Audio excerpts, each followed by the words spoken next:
Pertanyaan sering ditanyakan. Satu, dok, kalau saya isoman saya harus ngapain? Tergantung dari gejala. Jadi gini, pasien yang diadakan isolasi mandiri adalah pasien dengan gejala tanpa gejala tapi jadi positif, tanpa gejala positif, gejala ringan, dan gejala sedang. Harusnya gejala sedang ini dirawat di Wisma Atlet atau rumah sakit darurat. Tetapi kalau misal ruangan tidak cukup, diminta isoman. Untuk kalian semua, pasien isoman yang tidak bergejala, cukup isoman 10 hari. Cukup isoman 10 hari. Tidak perlu minum obat apapun karena tidak bergejala. Yang kalian harus lakukan adalah makan makanan yang mengandung protein yang cukup karena zat pembangun tubuh sehingga mengganti sel tubuh yang rusak. Ya. Kedua adalah makan makanan yang mengandung vitamin C dan vitamin D. Kalau kalian pengen suplemen, bisa konsultasi dengan aplikasi telemedicine, vitamin D3 dan vitamin C tablet. Dan tinggal minum empon-empon yang kalian tahu, jahe hangat sekali-sekali silakan, tapi itu bukan obat COVID. Itu hanya sebagai suplemen dan bed rest. Untuk olahraga dipersilakan kalau kamu OTG, tapi tidak boleh terlalu capek karena akan mengganggu sistem penyembuhan. Nah, dok, kalau sehari ke-10 saya perlu cek swab atau tidak? Tidak diharuskan.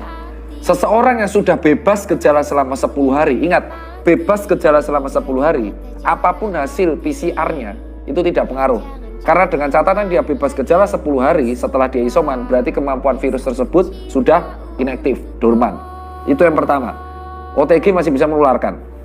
Kedua, orang yang gejalanya ringan, dan ini sering banget ditanya, biasanya ketahuannya ketika dia mau kerja di kantor, di swab di kantor, rutin di pabrik, ketahuan COVID.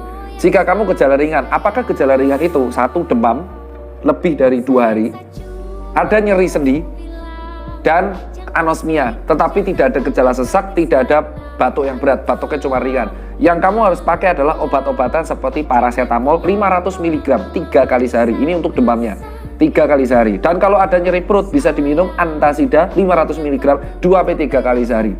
Ya. Dan untuk meminumnya, minum air yang cukup. Terserah mau minum air kelapa, air putih, Pocari Sweat, air ion, ya kan. Yang penting bukan air panas 100 derajat karena melepuh nanti disuruh, ya. Dan antibiotik tidak diperlukan untuk gejala ringan. Antibiotik tidak diperlukan untuk gejala ringan. Apalagi dexamethasone dan teman-temannya belum diperlukan untuk gejala ringan. Antibiotik dan dexamethasone itu digunakan untuk gejala sedang menuju berat dan harus menggunakan resep dokter. Kalau kamu ada batuk-batuk, bisa dibeli obat batuk hitam yang tidak mengeluarkan dahak. Minum 2 kali sehari, atau bisa minum Ambroxol, itu obat-obat yang ada di puskesmas dan murah. Untuk vitamin bisa C atau D3, konsultasi dengan telemedicine, aplikasinya ada. Makanan yang dimakan sama, yaitu makan makanan yang mengandung protein yang tinggi,